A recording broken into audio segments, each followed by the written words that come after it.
This is Max Shears for Pro Boxing Fans. I'm delighted to be joined by the voice of boxing, Adam Smith. What better way to put Shakan Peters with Brad Ray than deep waters? It was a phenomenal fight. I mean, European light heavyweight title. It means a lot. And I think that sometimes people forget about the European belt. It's all about world titles or Ring Magazine titles, and the British title, the Lonsdale belt, is always precious for fighters. But the European belt sometimes gets ignored. And when I started with Sky in the mid-90s, it was such a big thing to win a European title. It was like you did British, then Commonwealth, then European, then World, and it really meant something. And I'm really glad that almost like the European title brought the best out of these two. They're two honest, dedicated, hard-working professionals. They're both great guys. There was no needle beforehand. It was utter respect. They went to war for 36 minutes.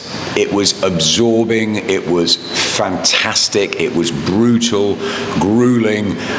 They just did not stop throwing punches until, I think the 12th round was almost like Eubank Ben. It was like that intensity. I think there were 3 or 4 rounds there you could pick out and say those rounds were just extraordinary. I mean, the round that Brad Ray lost his gum shield and continued fighting with blood pouring from his nose just sort of summed it up. Shakan Peters was brave. He was almost dragged into Brad Ray's fight. I thought he was coming through the middle rounds and would come on strong, but Brad found a second wind. It was razor tight. I thought the right guy got it, but listen, there were no losers tonight. It was a fantastic advert for boxing, and look, I was just honoured to be on the mic, and it's a pleasure and a privilege to see what these fighters do. And yeah, I'm very proud of both of them. They're great guys. They've had really difficult years, and yeah, look, they can do it all over again. Pay them more money and let them do it again. That's what fighters are about. But I know what it meant to Shakan. I spent a lot of time with him before the fight, but I also spent a lot of time with Brad this week, and he looked relaxed, and I think he looked as though he had refocused. He'd moved to Blackpool. He's given everything to the sport in the last year or two, and I think people weren't sure whether he was a light heavyweight. I think he's proved it tonight, how strong he is, and he's always in good fights, and it's like his best mate Conor Walker last week. The two of them are just always great to watch. So I said in an earlier interview, I'd love Izzy and Eddie to get together and put both of them on the same bill. I think it'd be fantastic. But yeah, look, Brad Ray's night, but let's not forget the part that Shakan Peters played. He was terrific. Great night and all. Gradis Kraus was electric again. Loved his ring walk. Loved his performance. How far can he go? He's 23.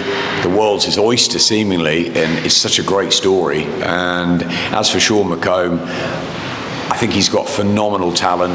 I think he's been really unlucky with the Barboza robbery, being out for so long, being avoided. And I promised him, and I said it in commentary, that I'll message George Warren in the morning and plead for Sean McComb to fight Jack Rafferty, because I think it's a fantastic fight. I think it's a stylistic, made in heaven fight. And I think, look, Jack will fancy it and Sean will fancy it. And, you know, we should get it on. There's so many great fights to make it super lightweight. I know Dalton's about to fight for a world title, so he's slightly ahead. Adam Azim is right there. What's his next move going to be?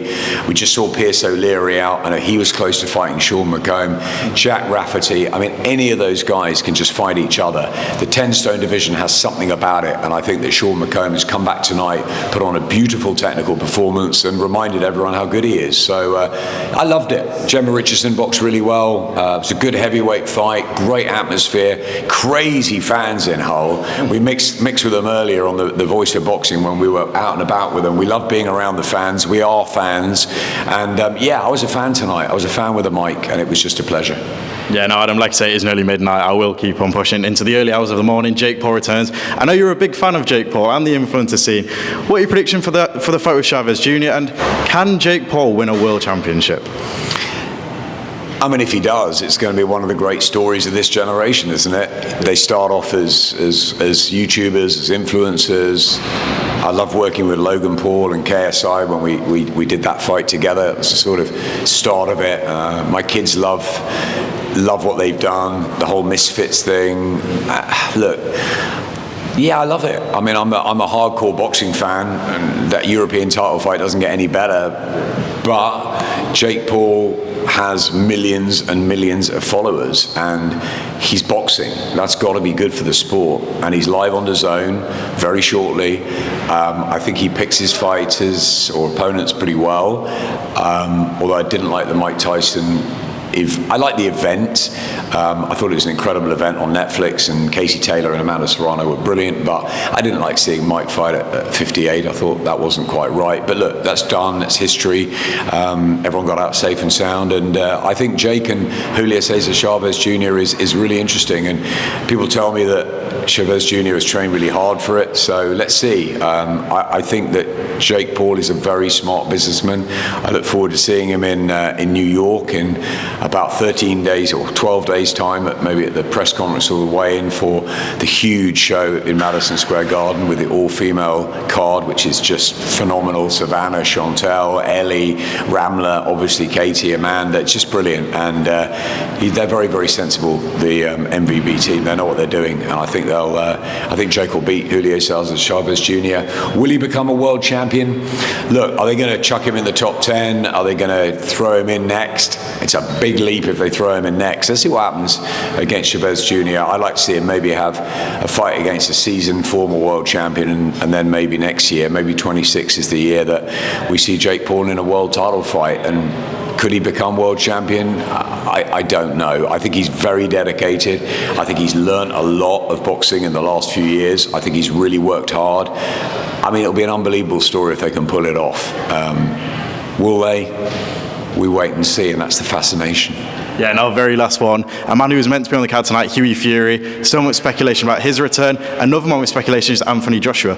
Would a Huey Fury Anthony Joshua fight make sense to you?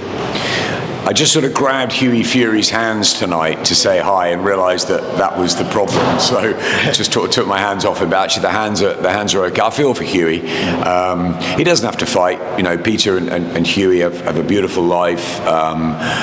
They've got a wonderful house in the Cotswolds. He doesn't have to put the gloves on. But Huey Fury wants to fight, and he wants to be a world champion. And he got so close. He was so close a few years ago, almost at the beginning, the early stages of his career in his young 20s. And I'd love to see Huey in a couple of big fights, but he needs to get in the ring, and he needs to have a meaningful fight. So yeah, could he fight AJ? He could. I don't think that will happen next. I think Huey will fight somebody, you know, again, a former champion, someone who he can get rounds in, but I think he needs a meaningful fight next. Listen, I still think AJ will fight Tyson Fury, but he might need a fight before that, AJ. It's just the trouble is, it's always difficult at this stage. You know, he can't afford AJ another loss after the Dubois fight, but so maybe he'll take a fight that he'll win and he'll definitively win. But I still think Fury Joshua is the fight that the British public want.